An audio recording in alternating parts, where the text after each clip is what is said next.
Today's episode, Josh and I are going to talk about the red-hot Utah Jazz, Lillard's buzzer beater versus Chicago, and how the Blazers are looking.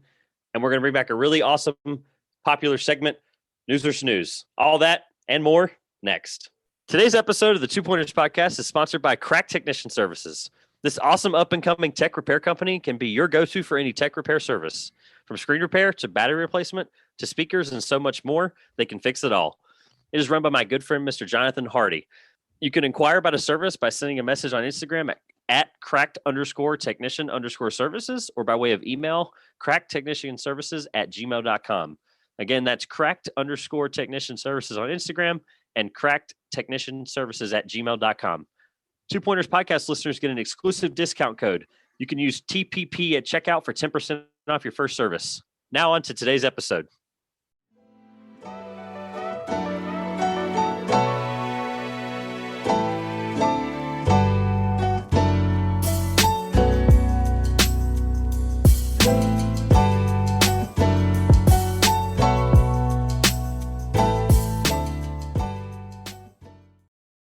Welcome back, everyone, to the Two Pointers podcast. I'm Josh. I'm Trevor.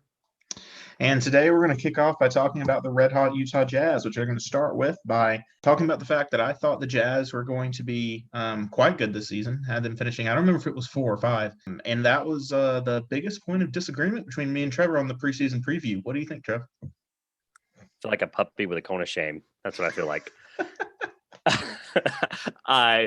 I will defend myself in the slightest manner and say on a later pod we talked about how I feel like the Jazz were the best matchup possible for, or one of the best matchups possible for my LA Lakers.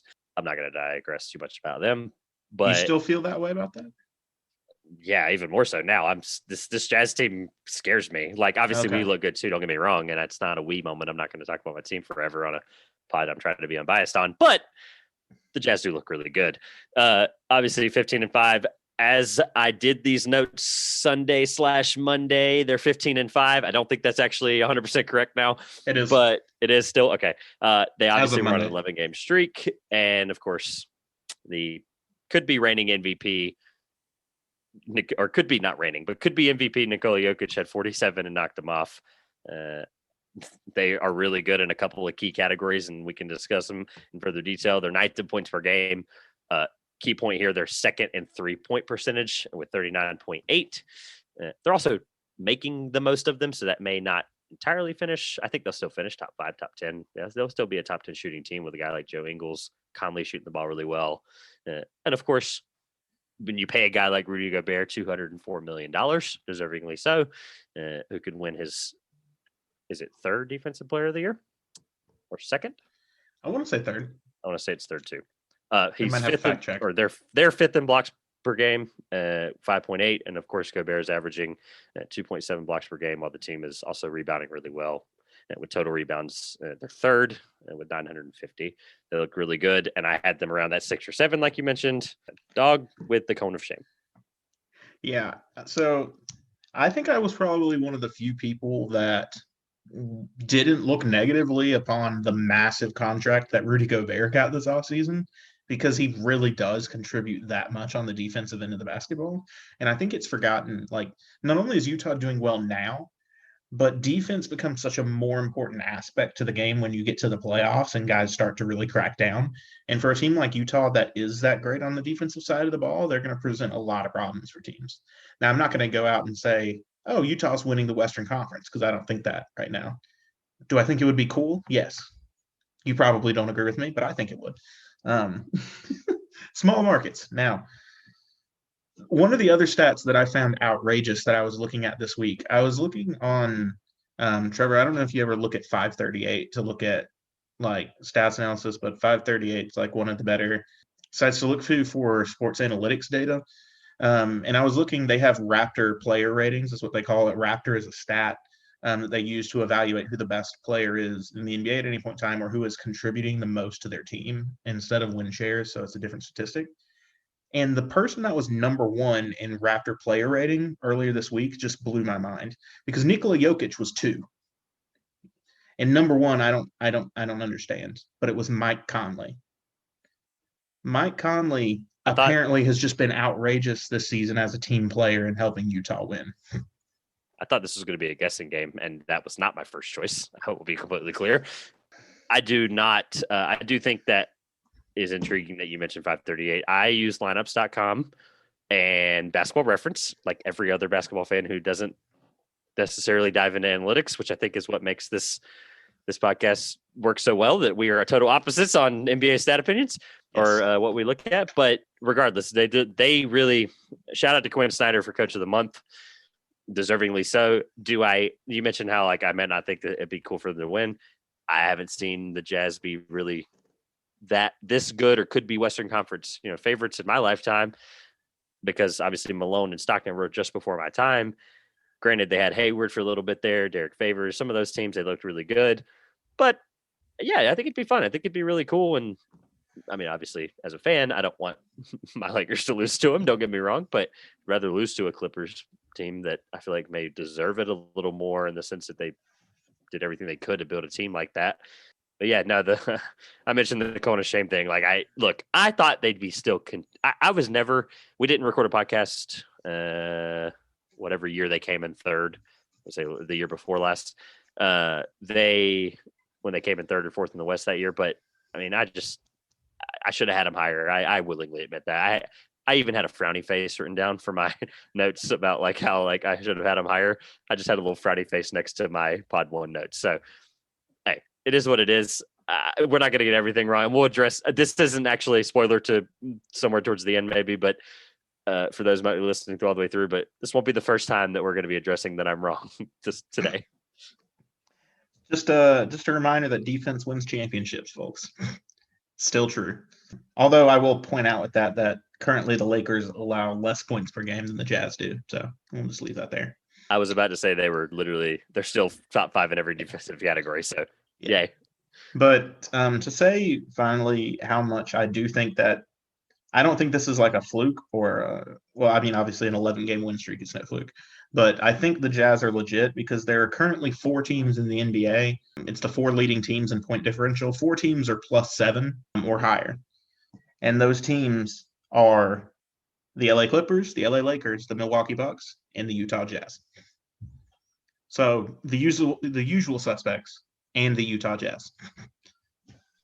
And we should give them the credit they deserve. They are in this for this season, barring COVID stuff aside. I did have a point. I don't want to be damper about it, but they have had very minimal injuries. And as I say this, we're recording on Monday, the 1st.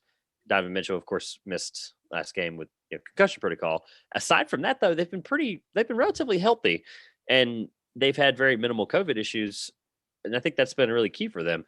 One thing I do think that might happen as well, we can review this maybe in a couple of weeks, but they are 5th in true shooting percentage, which that 3-point percentage is high. Most makes. They're also most in takes. I didn't mention that as well, but I think that might have gone hand in hand a little bit there. But I think they could cool off a little bit, but having a guy like Joe Ingles who's shooting just shy of 45%, they're going to be really, he's going to consistently be good. And he obviously also too, I don't know if we mentioned this yet, but he did break John Stockton's franchise record for made threes, and John Stockton played basically 20 years. So that's really impressive to do that in such a short time. They're red hot, and I see some guys cooling off a little bit, maybe Conley here. Obviously Donovan Mitchell's not even shooting the ball that well from 3, and that shows you how well they're really shooting, but they may cool off a little bit. I don't think they finish in that top 5 in true shooting.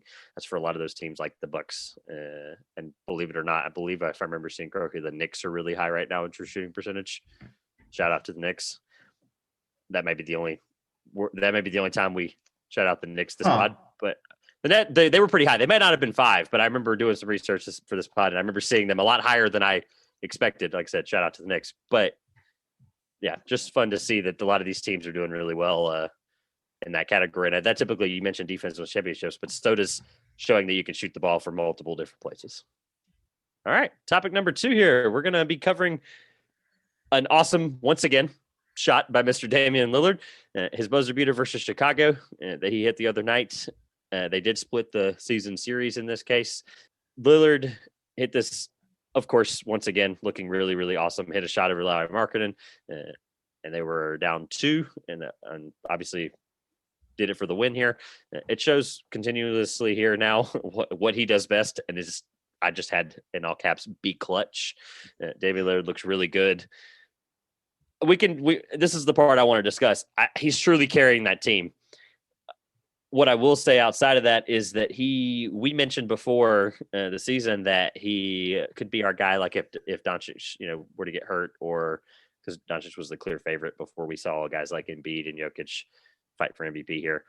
But Lillard's odds on DraftKings Sportsbook, no sponsor, is still plus 2,500. So Vegas doesn't even think that he's going to finish anywhere near top 4. Obviously, having, unfortunately, Nurkic missing for 8 weeks for a long period of time for a second season, or is not going to help them. But Lillard looks good. What do you got about the Blazers? Well, I mean, I think that was, as for the Lillard MVP odds, I think it was always going to be whether or not the Blazers finished well enough in the Western Conference. And while I think they're a playoff team, I think they're a back-end playoff team. They're not a top 4 playoff team. I wish that I hadn't picked Doncic as my MVP favorite, considering how things have gone in the front end, which I couldn't have foreseen what's happened in Dallas so far, but I definitely see that it looks very much like Nikola Jokic is a monster, and that's just what the season's been about so far. I think he's been carrying Denver to the 12-8 record in 4th place spot they're at, but not to make this about Nikola Jokic. As for the Blazers, awesome shot by Damien Lillard. I mean, it shouldn't be a shock for Damien Lillard to hit those shots at this point. I feel like you should just kind of assume they're going to go in by this point in time, because Damien Lillard is the definition of clutch in the NBA. But it really kind of comes down to, why was it such a close game with the Chicago Bulls? Chicago is 7-11. They're not the worst team, but for a team that gives up 118 points per game in Chicago, and Portland really having a high-powered offense, I think Portland's they've definitely been struggling a bit. They aren't necessarily doing as well as I would have predicted at the beginning of the year. What do you think?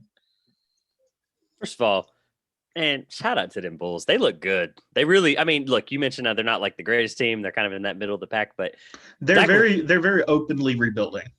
Yeah. We'll put it that way. But they're still fighting. Donovan's got great talent, pretty hard. Yeah. And honestly, I think this is the most Bulls games I've watched in 4 years, but they look good. Levine, by the way, on Twitter, hashtag All-Star voting.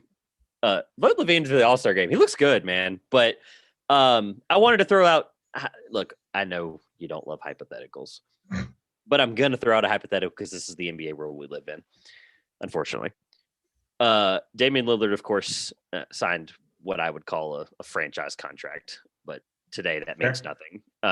If they don't make the second round of the playoffs in the next 2 years, is he the next guy or one of the next 3 to 4 guys that says, get me out of town? It's a good thought. That's tough. He seems like a lifer. He seems like a lifer. He does. That's my thing. But how many in the NBA, I feel like guys we've seen we've seen a lot of guys who seemed like lifers in places that we didn't think would be figuring to leave. It kind of comes down to, as a Hornets fan, Kemba Walker talked about wanting to live in Charlotte his whole life. He didn't want to leave the city, and he loved the franchise, but leaving the city and loving the franchise wasn't going to mean a lot if they weren't going to win. And that's fair. And what does Lillard like to do the most? Win games. I mean, if your favorite thing to do in the NBA isn't win games, I don't know why you're playing, but there's a lot of guys out there that want their bag. But regardless, he got his bag. He's getting paid no matter where he goes. He's an all-star player, perennial all-star every year, no question about it. Put him in the vote unless he's hurt. I'm not going to bring up the Hall of Fame conversation because he's got plenty left. We're a long ways out to have that conversation. Ways out. I'm not going to. Yeah, I'm going to cut you off there. I'm not going to entertain that one. But man, he's really he's going to be one of those guys where I look back, and I hope I don't say the wasted word on him. I hope I don't use the word wasted on him. Mm-hmm. But you got to look at some of Portland's lifers in quotation marks. Most of their lifers left and did things, 2 or 3 years from retirement. Drexler tried to get a championship in Houston. Aldridge, he was pretty much getting up there in age. Walton went to Celtics, won a title. Guys like that. They've had guys that we thought were lifers, and they pretty much were, but they all ended up going somewhere else to try to win a title. Mm-hmm. Does history repeat itself? I don't know. And it's a what if that comes down to whether they win, and there wouldn't be any shortage of teams that'd be interested. I think right now Lillard is, I would say, the number 2 point guard in the NBA, and that really comes down to whether or not you qualified Luka Doncic as a point guard. Do you? I do, but I do too. Yeah. So if you qualify Doncic as point guard, Lillard's the second best point guard, I think. And I mean, there's obviously an argument to say that Steph Curry is better than Damian Lillard right now, but I think it's a toss up. I like the explosiveness and athleticism you're going to get out of Lillard. I will say this, though. If you want him to stick it out, like if he is this guy that seems like he really would be committed to a franchise, and if he could help build it, like he mentioned a few weeks ago with the Draymond Green rumors that we I think covered more than most people did. I was pretty happy to say after seeing that week's worth of content. But guys that they have right now that are young and look really good, ironically or unfortunately, a couple of them are in his same position or in the backcourt. They've got Gary Trent Jr. They've got Nasir Little. They've got Zach Collins, of course, being a big man. Duh. Obviously, I know Zach Collins. If I call Little in the backcourt. No, but he's a guy that's gonna have the ball. He's gonna have the ball some. He's a young guy that's gonna take some of that production. But Simon specifically, Trent Jr. and Simons were essentially the two I was referring to. But Trent Jr. is also a surprise as of this year, and they're going to continue to try to get guys that can play on the bench behind Lillard. I think over the next couple of years at least. But it's just interesting. Like, is he a guy that could stick it out and really fight for the lovely city of Portland that I've heard so many good things about? I'm sure he loves it. I'm sure he wants to live there his whole life. Kemba wanted to, like you said, in Charlotte. Shout out to Charlotte. It's a beautiful city. But I just don't know, man. These Blazers, like this ESPN hype train this offseason about how good the Blazers were or how good their offseason was, obviously barring a injury like Nurkic, which as of recording this, he should be coming back close to just after the All-Star, what we were considering the All-Star break. Technically, we're not having one, or just into that beginning of March there. Late February, early March, he'll be coming back. Hopefully, they'll be still in that 7th, 6th spot like they are now, 7th, 8th, 6th spot right now. They can at least get the play in. Or maybe even if he comes back and they get red hot, just like the Jazz could, and with COVID issues, you play a team that's missing just enough guys to play, whatever, they might could make a run. Yeah, I think it'll be an interesting thing to follow over the years. I would like to see Lillard do well in Portland and see them start to win some more, but that's obviously because, like I'm going to repeatedly say, I'm a small market NBA guy.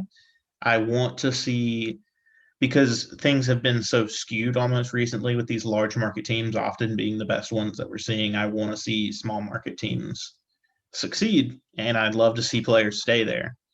Yeah, I would consider Portland a small market team. I was going to be like, are they? But no, yes. They are. They're close enough. I think if Seattle, they'll definitely be if Seattle shows up, like we mentioned with the expansion stuff. Seattle's going to take a lot of that money in that Pacific Northwest region.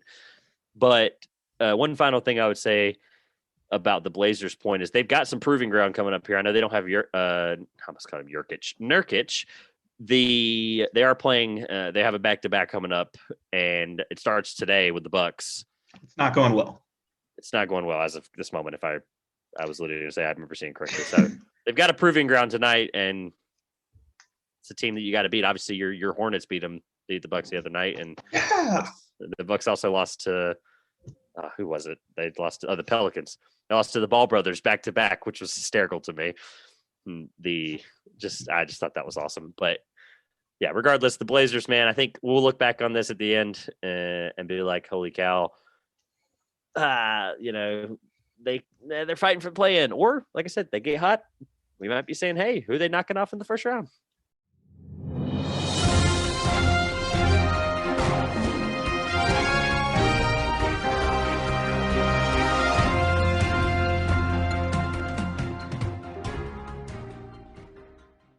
So I had to change up my point a little bit, or my first question a little bit, just because we're going to cover them, one of the parts of it in a moment.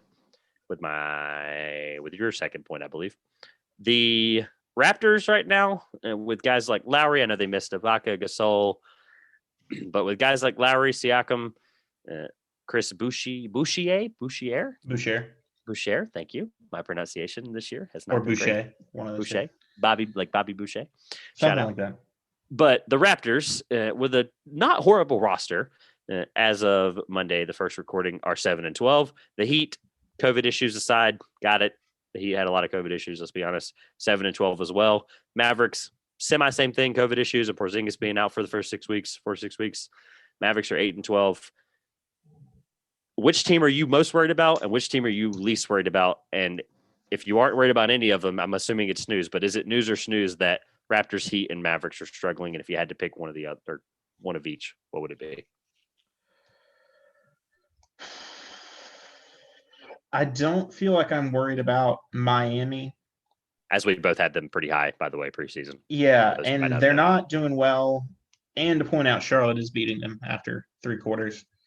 Only by 6 points tonight. But I think Miami is the team that we talked about. Miami was playing with just pieces of the team they had last year for a while. And Miami was also a team that I think was, the 5th, 6th seed in the playoffs before going on a run. If they just got to focus on making the playoffs. I'm not worried about Miami. Gosh, I'm worried about Dallas. So Snooze on Miami. Yeah. Got it. I'm honestly worried about Dallas. I don't know what's going on there. I am too. Luka's being Luka. He's almost averaging a triple-double. I don't know what it is. I know Tim Hardaway has been incredibly inconsistent, and he's a third scorer they've got to rely on more, and that production's not coming all the time. You hope it gets better with Porzingis getting back, but I don't know why they're not winning games, and it doesn't seem like they've had a ton of people out for any COVID issues. They've been since for the past 9 games that Kristaps has been back, they've been a pretty full strength team, and they are in 13th place in the Western Conference. Granted, that's a stacked Western Conference where 8-12 is 13th. Like in the East, 8-12 is, I believe, just outside of the playoff run here. So 12 is 10th in the East. Yeah, so just outside. That's what the Raptors are. So my question, I guess, so you mentioned the COVID. Lately, their COVID stuff, they had a couple things catch up a couple weeks ago. They were one of the first 3 or 4 teams that really had a big COVID scare. Josh Richardson was one of the guys affected. But I will say one thing that I'm personally, I think it's news for sure that they are struggling. And here's what I would say. I was going to wait to the end to say this, but happy quarter mark to the 2 Pointers podcast listeners. We are a quarter way through the season, or technically like 30%, but Josh and I record on Mondays. But the Mavericks, with a record like 8-12 in a normal year, when that would be 10, 20% or 10 to 15% of the way through the season, you wouldn't be able to panic. But a point Bill Simmons made, I was listening to his pod not too long ago, that he made on some of his NBA segments, where like, this is basically like 8-12 with 3/4 of the way the season left. It's like panic button, like hit the panic button. This is news. Yeah. But my point that I would say I'm not necessarily just worried about, literally 32 minutes ago in the Dallas Morning News, the Rick Carlisle did say that the Porzingis is very close to back-to-backs. He's very close to fully healthy. But I keep caveating myself here. But is Porzingis going to stay healthy? That's the key. He's a guy that has not been consistently healthy since he had that really awesome first season in New York. Yeah. I would like to see Dallas pick it up to do a little better. As far as Toronto and Miami go, I'm probably more of a biased source because my Hornets are competing with them for spots. So next part on News or Snooze, let's cover the Bradley Beal situation. So there's 2 sides of the Bradley Beal situation that I want to go over. There's the heavy fans and analysts side, which tells you that Bradley Beal's going to get traded soon or before the All-Star break this season because it makes too much sense with him having really the best year of his career to start out right now with the numbers he's putting up and the Wizards playing pretty poorly, that he would want to get out. But Bradley Beal has said in a press conference that he's focused on wanting to win in Washington. What are your thoughts on that, Trevor? Which part is the news? Which is true? Do I think Beal wants to win in Washington is news, you mean? Or do you think he wants out, or does he want to stay in Washington? I 100% think he wants to stay in Washington. Do I think he's is not seeing the fact that they're horrible and that Russell Westbrook is not a guy that can play well next to him. Granted, he's had a quad injury, but he's only missed a handful of games. I have been saying even before we started recording a podcast that the Wizards have always not been poorly or not been well ran. And this is a true testament that they've got a guy like Beal, who, by the way, they drafted. A lot of people forget that, to be completely clear. Like, I think it goes by the wayside because Wall was obviously the guy in that backcourt for so long. Another one of my painful Charlotte misses. Yes, I know. I remember that draft like it was yesterday because it was supposed to be, and I quote, a horrible draft. It also produced Bradley Beal, Giannis, Victor Oladipo, etc. Right? So I think you might have these mixed up. You 2013? No, 2012 was Beal's draft. Anthony Davis, then Michael Kidd-Gilchrist, then Bradley Beal. Well, I shouldn't record these when I'm tired. No. Pick the one that doesn't belong, fans, and figure out which Charlotte franchise decided to draft Michael Kidd-Gilchrist in between Anthony Davis and Bradley Beal. This has turned into just a podcast full of things I'm not cutting out, quite frankly. Listeners, get used to the fun. No, I think Bradley Beal, unfortunately, haven't we been talking about trade rumors with Bradley Beal for almost 2 years? Yeah. So, no, I don't think this is news. But I think they're hotter now than they ever were. They are, because he's really good and they're really bad.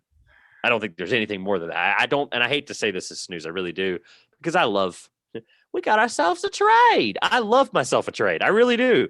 It's my favorite thing in the NBA. But I don't think he's the next guy moved. Example, where does he go? What is the perfect package for him on a contender? I don't want to see him go to some dumpster fire. I don't want to see him go to Sacramento for Buddy Hield and some picks. I just don't want to see that. So do you have an idea trade destination, since I do think this is snooze? I don't. That's the kind of the thing. Like, I don't know during season which team is going to put together the package that would get Bradley Beal's quality from Washington. My last thing that I wanted to put out there, because it was an interesting video and it probably means nothing, that was doing the rounds during the Wizards-Rockets game a week or so ago. But there was a point in the game, I don't know if you saw the video, where Russell Westbrook and John Wall got drawing at each other and some technical fouls got thrown in. During all of that happening, Bradley Beal walks up. He doesn't separate them, and he doesn't stand beside his teammate Russell Westbrook. He stands beside John Wall as they're going at it. What do you think into that? I did see it, and it just backs up my entire point of the fact that if two guys like that can't even get along, the Wizards, in my opinion, traded Wall solely to at least get a guy like Westbrook who doesn't have a major injury that he may not recover from. With somebody like Wall's athleticism, I just don't see it. Those two don't look good together, and you could tell from the moment they stepped on the court together that they didn't look like they had chemistry. That whole locker room, they started throwing money at guys that didn't need to get paid to be there, and I think so. The trouble is, like, I really like a lot of the players on their team once you get past what's at the top. Like, I feel like they have a lot of potential in the future. They've got Bertans is an incredible shooter. Rui Hachimura has incredible potential. They drafted Danny Avdija, who I think is an amazing prospect. But of course, that's stuff that's years down the road. I agree with you.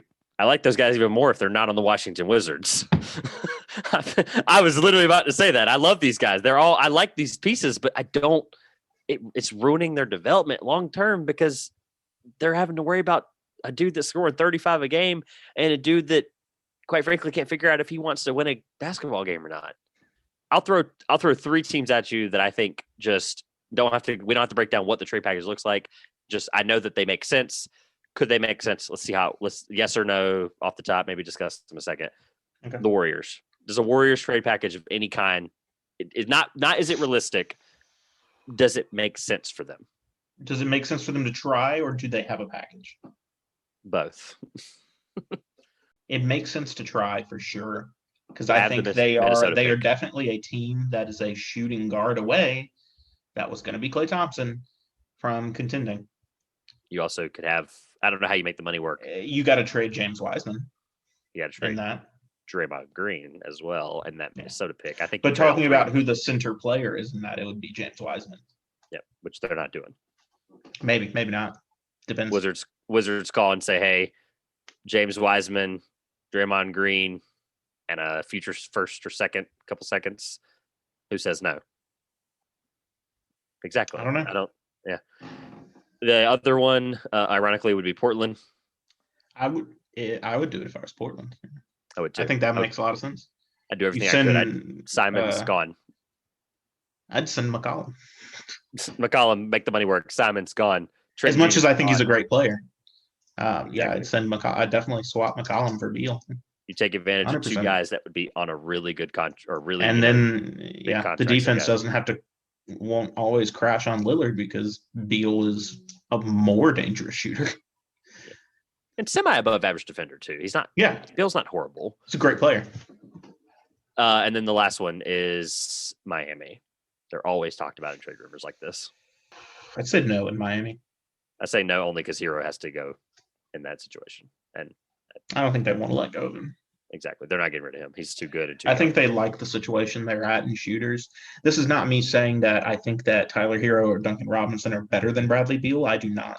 But I think the Heat like the situation they have right now, and they don't want to change it. I would say one other thing, just as a thought, like I don't want to spend this much time on Bradley Beal anymore, but I was gonna say, like, okay, let's say he goes to a team like, I'm trying to think of another one that doesn't make any sense long term, but like there's a lot of teams that are trying to leverage a lot of, like, the Cavs doesn't make any sense, obviously, right? No. Okay. I'm just going to throw it in there again. Let's just throw the Boston Celtics in there because they show up in every trade rumor under the sun. Okay, so package never significantly, but they're always there. Yeah, Danny Ainge is at least picking up his phone. Yeah, he's like I'm going to call whoever I'm going to call whoever the heck's running Washington this year. I don't know who it is, but I'm going to call him and at least see what he's thinking. Tatum obviously doesn't go anywhere, and they're after Brown's continued success and increase each year. Brown, we talk about lifers. Celtics are pretty relatively famous for keeping guys for longer than we think, at least historically prior to most of our life. But okay, you got your guy. I'm talking about before our lifetime. You know, your 80s, your 70s, your 60s. Those guys. But more players were used to being lifers then, so it's true. But you think of Celtics, you think of lifers sometimes. Like you think of guys that most of their career that was quality was there, and I think Tatum and Brown are going to be there for. I think they're going to be there a long time. I don't foresee them going anywhere. All right. My second news or snooze topic, or I think our last one, I believe, is just a few points I wanted to make, or just wanted to see what your interest was on this, whether this was news or snooze. I'll read you the information I have here. I don't have the source in front of me. I apologize to the listeners that care about where sources come from. I didn't write down the source. But NBA viewership is up 34% across ESPN, ABC, of course, Dub being the same thing, and TNT as well. They're averaging just north of 2 million viewers concurrent average, basically. MLK Day specifically, which normally is a day where people who have 9 to 5, people who have holiday jobs, they're off work. This year, I guess they didn't have much to do or things to go out and do because MLK Day was up 46% from last year. They obviously, now granted, the NBA advertised it very heavily. And I frankly watched about a game and a half. I wasn't able to catch the first game, but it was a good day of basketball. It was really awesome, really exciting. A lot of games on a lot of networks. But the one that stuck out to me the most, and one that I want to address quite frankly, the most primarily, NBA social media platforms were up 201% of increased in minutes watched versus last year. Viewership, is it news or snooze?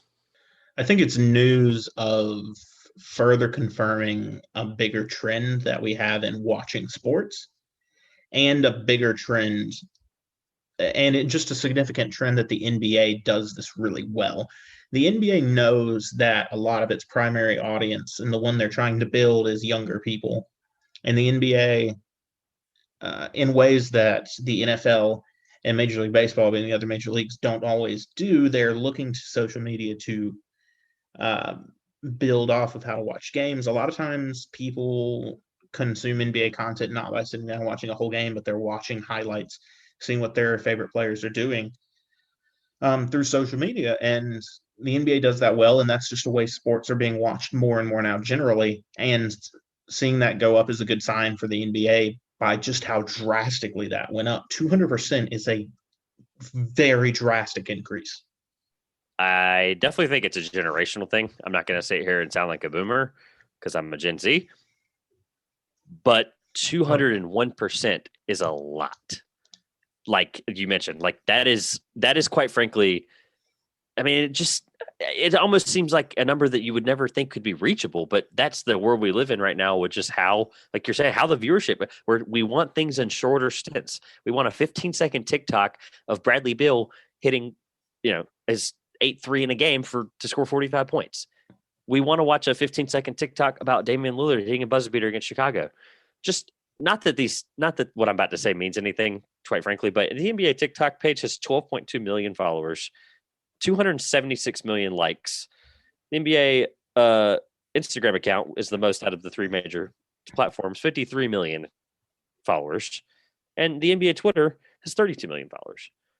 There's a lot of people. And we mentioned too, I think this outreach, I'd love to know, in this source I got them from didn't break it down, but I'd love to know the international, like I'd love to see where we are internationally in terms of viewership, because that's something that specifically Stern, really before our time, rest in peace, David Stern, but specifically he really, really, really pushed for it. You had guys like Yao Ming when we were growing up. You had guys like Bargnani. You had guys like Gasol, guys that people really bought into from overseas. Dirk too. Thank you. I'm going through my head. You've no idea how nervous I was. I was going through my head. Nowitzki. Dude, I was going through the catalog of my childhood, and I'm like, Laker, Gasol, dude, I was stumbling, but I got it. Well, just like personal side note, I was lucky enough in the first NBA game I saw in person, I got to watch Yao Ming play and watch him drop 33 points and grab 13 boards, and it was amazing. I was rooting for the Bobcats, so it wasn't that great at sometimes, but in hindsight, getting to watch Yao Ming play, incredible. The interesting note about him, I'm always on Sporkle, and when I'm in my free time taking quizzes, and I was doing this all-star quiz not too long ago. He played, it was 10 or 11 seasons, fully healthy. It was 10, I believe it was 11 total, but he made it the all-star game 9 of those seasons. And I believe one of them was his rookie year, like barring that ankle injury at the end that really ruined him. But he was good for a long time, but that his feet couldn't keep up with him. One other thing I wanted to note as well, you mentioned how we were talking about the international viewership a little bit there for a second. And I really do think, without seeing that number, obviously we talked about prior about some guys that are MVP favorites that are frankly international, right? Embiid, Doncic, Antetokounmpo. We've Jokic. got these Jokic. We've got exactly the four of the five, frankly, 4 of them that are MVP favorites. I think we're honestly seeing this second renaissance of players that truly are changing how we view basketball, or how we are viewing basketball as a whole, really, but because they're making more exciting plays and really driving that social media platform. But we're also there's so many more viewers from those countries. I'm sure Greece wasn't watching basketball at the same rate they were until a guy like Giannis won 2 MVPs back to back. No chance. Yeah. I personally have been predicting, or at least vouching for this, that I want to see it happen. So in the sports landscape that you look across the world, soccer is the international sport that is played by all of the countries, and is you get great talent from all countries throughout the world. And there are different pro leagues there are competing pro leagues in different countries that are relatively at equal quality of competition. I think basketball is going to be the next international sport. You're going to see leagues get better in other countries. I mean, Eurobasket is getting, I think Eurobasket's tournament. The Euro League's getting better.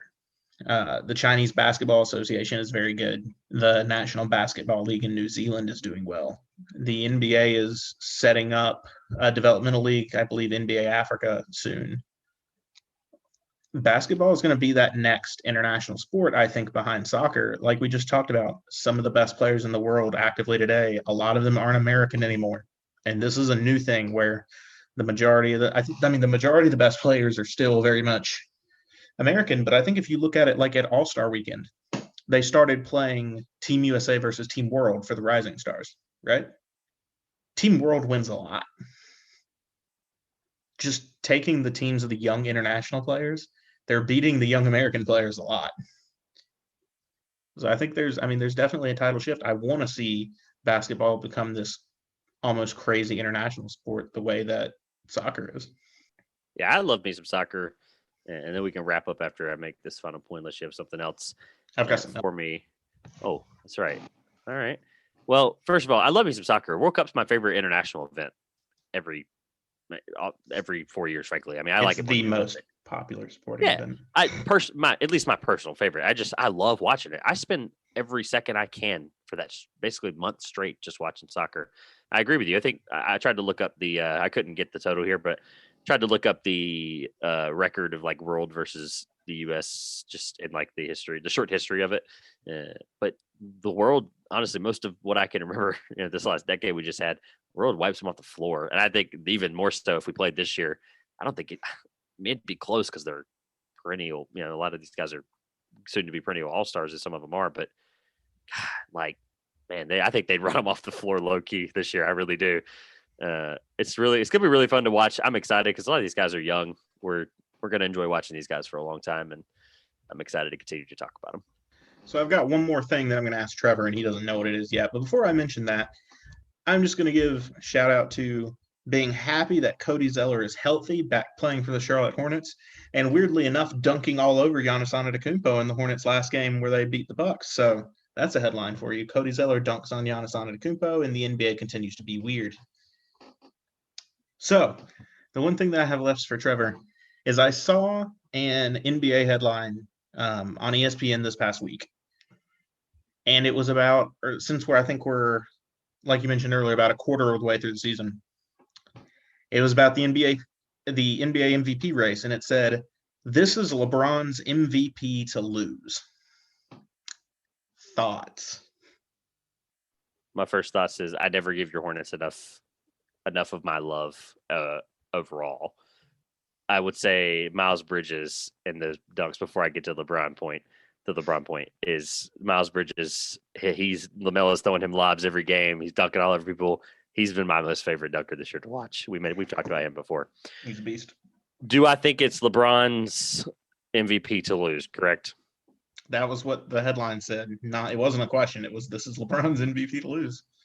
The listeners can tell by just my hesitation. This is obviously my raw reaction to hearing that. My first thought immediately was, spoiler, I could have told you that was an ESPN article, but it's not the first time I've heard it. And actually ESPN was not the first place I heard it. Again, giving this man so much airtime, but I do listen to The Ringer a lot, and that's where I get a lot of my opinion. I've heard it from some of their guys and, Simmons and his crew, but I've heard it from them. They talked about how the NBA, and look, we've talked about it before. The NBA is a storybook league. It's a storybook driven league. It really, truly is. The MVP is about a narrative. The narrative normally when LeBron, last couple of years, or just when he's like trying to be in cruise control, you can tell he's in cruise control. It's normally pretty obvious, right? I don't have any stats pulled in front of me. This is solely just my Lakers fan opinion is what I'm assuming you were looking for. Yep. Fully. But he does not look on cruise control. I made it very clear on pod number 2, or the second one in the season. It wasn't our second one total, but that it seemed really surprising that he looks like he's not on cruise control. I mentioned how they don't seem like I was very shocked basically that they aren't playing 75% or 70% of the season. And normally LeBron will kind of push a narrative like Davis is our guy. He's going to, and really try to get him drumming up. But Davis has had some injuries here. He has had a quad issue. He's rested for a couple of games just to be healthy, just to make sure that quad gets healed. LeBron truly is pushing that team to its fullest extent, and they look really good. I'm really excited, obviously. But just fan aside for a second, I'd give him a vote if it came down to the fact he was averaging, I don't even know what this is. Like I said, don't even have his stats in front of me. If he averages 27, 8, and 6.5, and his team is first or second in the West, and the narrative fits, he would be one of the oldest MVPs. Obviously, there's another narrative you push there to, LeBron versus Jordan. We're not debating that. We told each other we're not debating that. I'm not trying to get clicks out of y'all.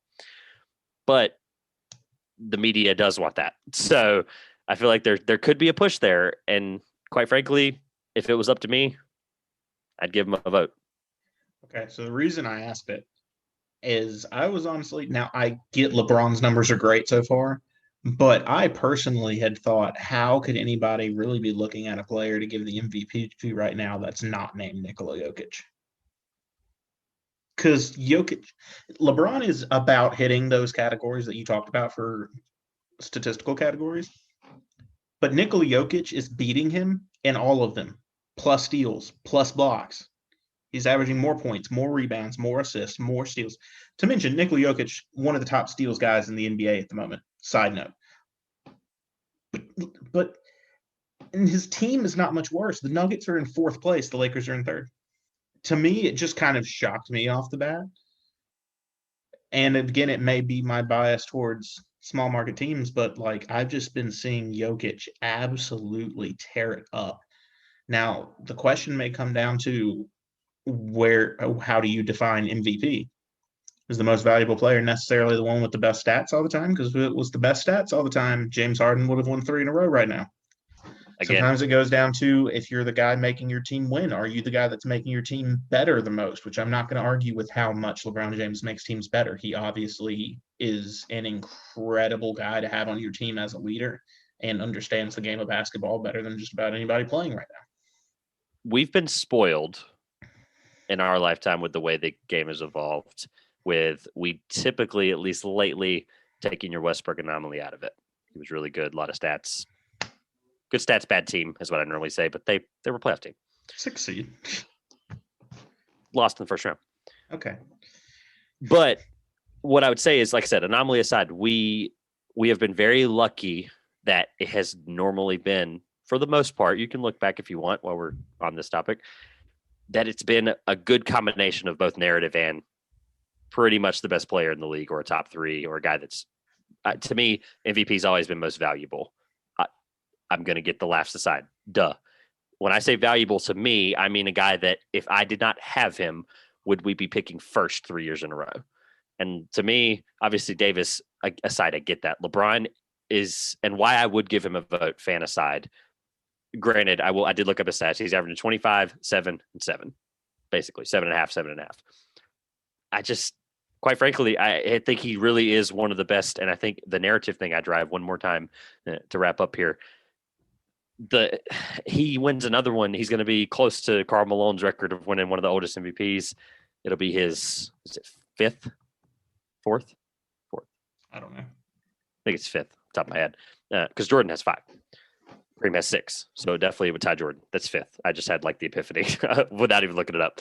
For some reason, that's how I put my NBA history in my head. Stop making Jordan comparisons. I know. I love how we unconsciously do it.